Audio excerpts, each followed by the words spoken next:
Bonjour, ce prochain dimanche, c'est le deuxième dimanche de Pâques. Il y a une semaine, nous avons fêté Jésus ressuscité.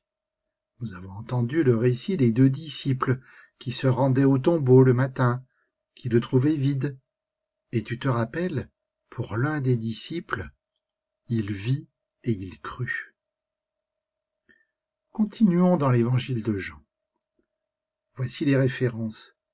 Tu le trouveras dans ton livre par le Seigneur. Juste après que les disciples aient trouvé le tombeau vide, il y a le récit de Marie-Madeleine qui rencontre Jésus ressuscité dans le jardin. Marie-Madeleine qui est envoyée aux disciples annoncer la bonne nouvelle de sa résurrection. Alors, que se passe-t-il juste ensuite? Écoute.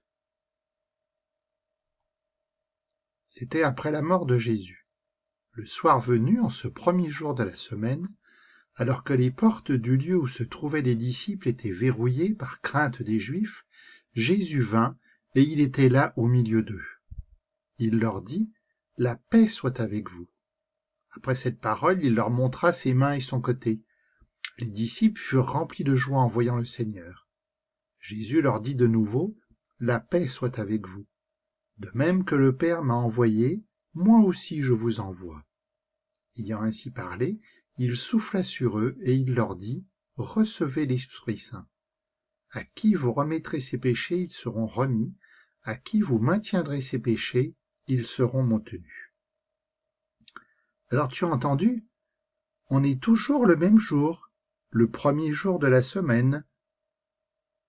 Le disciple qui a cru, Marie-Madeleine qui a vu Jésus, ça s'est passé le matin. Ont-ils convaincu les disciples? Apparemment pas. Les disciples sont enfermés dans leur maison. Ils ont peur. Peur d'être arrêtés, peur d'être condamnés comme Jésus. Alors on peut les comprendre.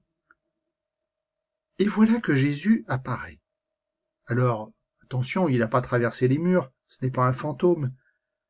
Mais c'est bien lui qui se rend présent d'une manière qui nous dépasse. Ne cherchons pas à comprendre comment il fait. Et sa première parole, c'est de saluer, de donner la paix. Shalom en hébreu. C'est ce que disent encore les Juifs aujourd'hui. Et cette parole, elle doit être importante, car tu vois, Jésus le dit 2 fois. Et tout se bouscule. Les disciples sont à peine dans la joie de retrouver Jésus qu'il les envoie en mission. Et pour partir en mission, il faut recevoir une force, celle de l'Esprit Saint. Les disciples sont tous dans la joie. Or, l'un des 12, Thomas, appelé Didyme, c'est-à-dire jumeau, n'était pas avec eux quand Jésus était venu.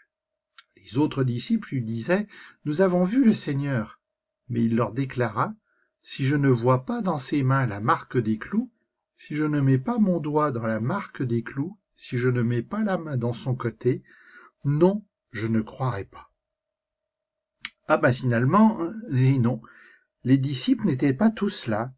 Finalement, il en manquait un. Et Thomas, il a manqué l'expérience. Il n'a pas rencontré Jésus ressuscité. Il n'a pas reçu la paix. Il n'a pas reçu l'Esprit Saint.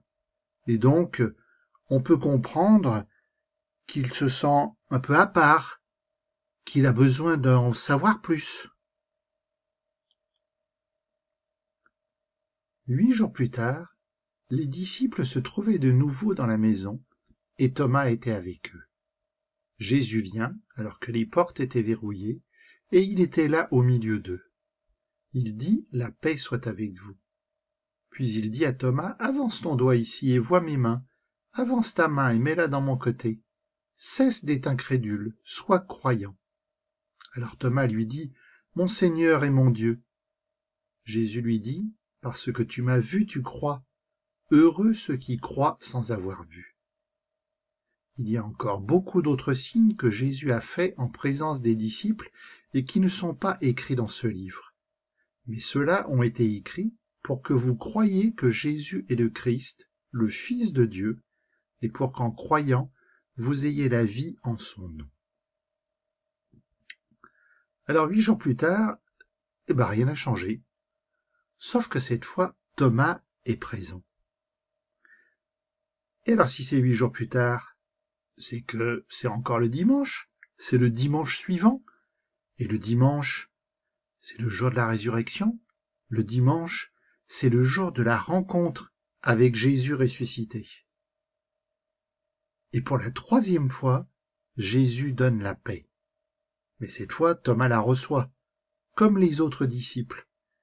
Il n'a plus besoin de preuves. Désormais, il est comme les autres disciples. Tous ont reçu. Leur mission va pouvoir commencer. Et Jésus de conclure. Heureux ceux qui croient sans avoir vu. Est-ce un reproche à Thomas? Moi, je ne le pense pas. C'est plutôt un message pour chacun d'entre nous. Car finalement, tous, nous sommes dans la situation de Thomas. Nous n'avons pas vu Jésus ressuscité. Thomas, c'est un peu le représentant de tous les croyants, de toutes les générations qui vont suivre, jusqu'à nous. Et pour croire, nous avons besoin de témoignages. Et c'est pour ça que Jean termine son évangile en nous disant que c'est pour nous qu'il l'a écrit, pour que nous aussi, ceux qui n'ont pas vu, nous soyons croyants. Jésus, j'ai confiance en toi. J'ai confiance en toi même si je ne te vois pas. D'autres me l'ont dit, et je le devine aussi. Tu es là, comme une main qui entraîne, comme des bras qui portent. Jésus, j'ai confiance en toi. Je peux m'abandonner, me reposer sur toi, sans craindre que tu t'écroules, sans avoir peur que tu t'en ailles. Jésus, je sais que tu es toujours là. Fais que je ne l'oblige pas.